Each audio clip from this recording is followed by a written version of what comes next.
Hi കൂട്ടുകാരെ, എല്ലാവർക്കും നമ്മുടെ പുതിയ വീഡിയോയിലേക്ക് സ്വാഗതം. അപ്പോൾ ഇന്ന് ഞാൻ ഒരു ക്ലീനിങ് ആണ് നിങ്ങളെ കാണിക്കാൻ വേണ്ടിയിട്ട് പോകുന്നത്. അപ്പോൾ എല്ലാവരും സുഖമായിട്ടിരിക്കുകയാണെന്ന് വിശ്വസിക്കുകയാണ്. അപ്പോൾ നമുക്ക് വീഡിയോയിലേക്ക് പോവാം. അപ്പോൾ ഇന്ന് ഞാൻ എൻ്റെ കിച്ചൺ ക്ലീനാക്കാൻ വേണ്ടിയിട്ട് പോവുകയാണ്.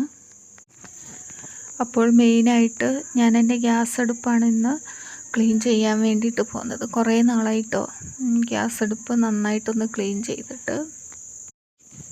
അപ്പോൾ ഞാൻ രാവിലത്തെ ഫുഡിൻ്റെ പരിപാടിയൊക്കെ കഴിഞ്ഞപ്പം ഗ്യാസിൻ്റെ മേൽഭാഗത്തൊക്കെ നന്നായിട്ട് സോപ്പ് പൊടിയും വെള്ളമൊക്കെ നന്നായിട്ട് മിക്സ് ചെയ്തിട്ട് കുതിർത്ത് വെച്ചിട്ടുണ്ടായിരുന്നു. അപ്പോൾ വേഗം തന്നെ നമുക്ക് വൃത്തിയാക്കാൻ വേണ്ടിയിട്ട് പറ്റും. പിന്നെ ഞാൻ സ്ക്രബ്ബർ കൊണ്ട് നന്നായിട്ട് ഉരച്ച് വൃത്തിയാക്കിയെടുത്തു. അതിൻ്റെ പാത്രം വയ്ക്കുന്ന സംഭവങ്ങളൊക്കെ വെള്ളത്തിലിട്ട് അത് നന്നായിട്ട് കഴുകാൻ വേണ്ടിയിട്ട് അങ്ങനെയും വെച്ചു കേട്ടോ.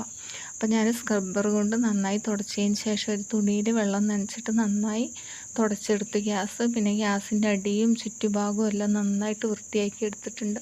കുറച്ച് ദിവസമായിട്ടോ നന്നായിട്ടൊന്ന് ക്ലീൻ ചെയ്തിട്ട്. പിന്നെ നമ്മുടെ ജനലിൻ്റെ കമ്പിയിൽ മുഴുവൻ പൊടി ഉണ്ടായിരുന്നു, ഇടയ്ക്കിടയ്ക്ക് തുടയ്ക്കുന്നതാണ്. അപ്പോൾ കുറച്ച് ദിവസമായി തുടച്ചിട്ട്. ഇപ്പം നല്ല കാറ്റൊക്കെ ഉള്ളതുകൊണ്ട് നല്ല പൊടിയാണ്. അപ്പോൾ അതും ഒന്ന് തുടച്ച് വൃത്തിയാക്കി എടുത്തിട്ടുണ്ട്.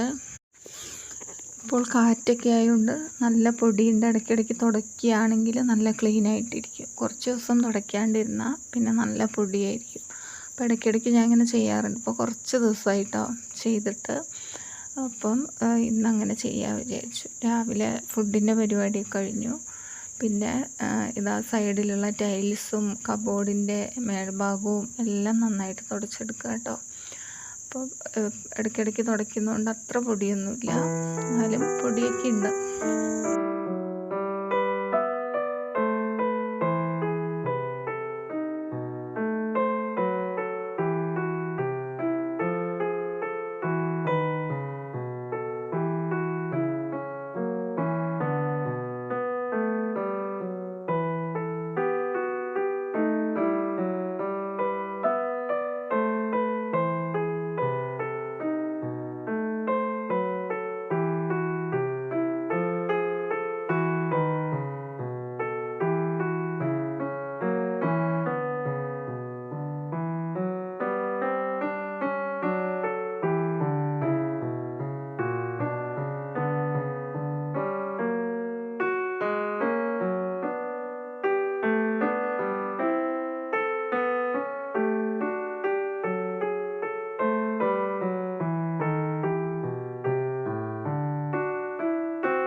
അങ്ങനെ അടുക്കളയൊക്കെ നല്ല ക്ലീനാക്കി എടുത്തിട്ടുണ്ട്. പിന്നെ റൂമുകളൊക്കെ ഒന്ന് അടിച്ച് വാരി ഒന്ന് വൃത്തിയാക്കി എടുക്കണം, ഒന്ന് തുടയ്ക്കുകയും വേണം കേട്ടോ. അപ്പം ഞാൻ അടുക്കളയൊക്കെ നന്നായിട്ടൊന്ന് അടിച്ച് വാരി, അടുക്കളയിൽ അത്യാവശ്യം പൊടിയൊക്കെ ഉണ്ടായിരുന്നു, അടിച്ച് വാരി ഒന്ന് തുടച്ചെടുത്തു. പിന്നെ നമ്മുടെ വീടിൻ്റെ ഒരു സൈഡിൽ നിറയെ കാട് വന്നിട്ടുണ്ടായിരുന്നു. ഒരു മാസം മുമ്പ് എല്ലാം ചെത്തി വൃത്തിയാക്കിയതാണ്. പക്ഷേ ഇപ്പം നല്ല കാട് വന്നിട്ടുണ്ടായിരുന്നു. കുറേ ദിവസമായി ചെത്തണം വിചാരിക്കുന്നു. അപ്പോൾ ഒരു സൈഡ് ഇന്ന് ചെത്തി വൃത്തിയാക്കാൻ വിചാരിച്ചു. ഇനി അപ്പുറത്തെ സൈഡും ഫ്രണ്ട് ഭാഗമൊക്കെ ഉണ്ട്. പിന്നെ അവിടെ കുറച്ച് മിഠായി കടലാസും കവറും അങ്ങനെ ചപ്പ് ചവറൊക്കെ ഉണ്ടായിരുന്നു. അതൊക്കെ ഞാൻ കത്തിക്കുകയാണ്. അടിച്ച് വാരി അവിടെ കൂട്ടിയിട്ടുണ്ട്. അപ്പോൾ അത് കത്തിക്കുന്നുമുണ്ട്, ഇവിടെ ചെത്തി എടുക്കുന്നുമുണ്ട്. അപ്പോൾ ഇത് കവറാണ്, കീറിയ കവറാണ്, അതും കൂടി മടക്കി വയ്ക്കുകയാണ്. ഇപ്പം മഴയൊന്നും ഇല്ലാത്തതുകൊണ്ട് ഇടയ്ക്കൊക്കെ മഴ പെയ്തല്ലോ. അപ്പോൾ പാലക്കാട് കുറച്ച് ദിവസമായിട്ട് നല്ല വെയിലാണ്. അപ്പോൾ ചെത്താൻ ഭയങ്കര പാട്, മണ്ണൊക്കെ ഉറച്ചിട്ട് ഭയങ്കര പാടായിരുന്നു. എന്നാലും ചെത്തി. എന്നാലും ഒരാഴ്ച കഴിയുമ്പോൾ പിന്നെയും കാട് കയറി വരും. ചെത്തിക്കൊണ്ടേയിരിക്കണം, നല്ല ബുദ്ധിമുട്ടാണ്. പിന്നെ കാടൊക്കെ നിറഞ്ഞിരിക്കുമ്പം ഇവിടെയൊക്കെ ചുറ്റുഭാഗങ്ങളിലൊക്കെ നിറയെ പാമ്പുണ്ട്. വെയിലും ആണല്ലോ. അപ്പോൾ തണുപ്പ് തേടിയിട്ട് അവർ ഈ പുല്ലിൻ്റെ ഇടയിലൊക്കെ വന്ന് കിടക്കും. അതും പേടിയായതുകൊണ്ട് അതൊക്കെ ഒന്ന് വൃത്തിയാക്കി എടുക്കുകയാണേ. അപ്പോൾ നമ്മുടെ ചുറ്റുഭാഗമൊക്കെ വൃത്തിയായി കിടന്ന ഇഴജന്തുക്കൾ അങ്ങനെ അധികം കയറി വരില്ലല്ലോ. പിന്നെ ആ ഭാഗമൊക്കെ അടിച്ച് വാരി വൃത്തിയാക്കി എടുത്തു. നല്ല പുല്ലുണ്ടായിരുന്നു കേട്ടോ. നല്ല പുല്ല് പറഞ്ഞാൽ നല്ല പുല്ല്. അപ്പുറത്തെ നമ്മുടെ അടുത്തുള്ള വീടാണ് കേട്ടോ. അത് പണി തീരാത്ത വീടാണ്. അവിടെ കണ്ടോ പുല്ല് നിറഞ്ഞിരിക്കുന്നത്. അവരും വൃത്തിയാക്കിയൊക്കെ എടുത്തതാണ്, പക്ഷേ നിറയെ കാട് കയറി. അപ്പം നമ്മുടെ വീടിൻ്റെ ഇത്ര ഡിസ്റ്റൻസിൽ അടുത്ത വീട്, അങ്ങനെ അടുത്തടുത്ത് വീടാണ്.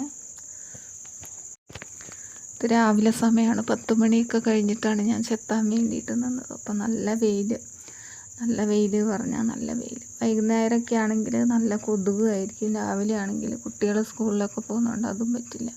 അപ്പം എല്ലാം കഴിഞ്ഞതിന് ശേഷം ഒരു 10 മണിയൊക്കെ ആകുമ്പം ഇറങ്ങിയതാണ്. അപ്പം നല്ല വെയിലും ഉണ്ട്. അപ്പോൾ കഴിയാറായി. അപ്പോൾ ഇതാ എൻ്റെ ഇന്നത്തെ വിശേഷങ്ങൾ ഇത്രയൊക്കെ തന്നെയുള്ളൂ. വീഡിയോ കൂട്ടുകാർക്ക് ഇഷ്ടമായാൽ ലൈക്ക് ചെയ്യാനും ഷെയർ ചെയ്യാനും മറക്കരുത്. എൻ്റെ ചാനൽ ആദ്യമായിട്ട് കാണുന്നവരൊന്ന് സബ്സ്ക്രൈബ് ചെയ്ത് അതിൻ്റെ തൊട്ടടുത്തുള്ള കുഞ്ഞു ബെല്ലൈക്കൺ കൂടി ഒന്ന് ക്ലിക്ക് ചെയ്ത് ഓൾ എന്ന ഓപ്ഷൻ കൂടി ക്ലിക്ക് ചെയ്താൽ ഞങ്ങളിടുന്ന വീഡിയോകൾ നിങ്ങൾക്ക് പെട്ടെന്ന് നോട്ടിഫിക്കേഷനായി ലഭിക്കുന്നതായിരിക്കും.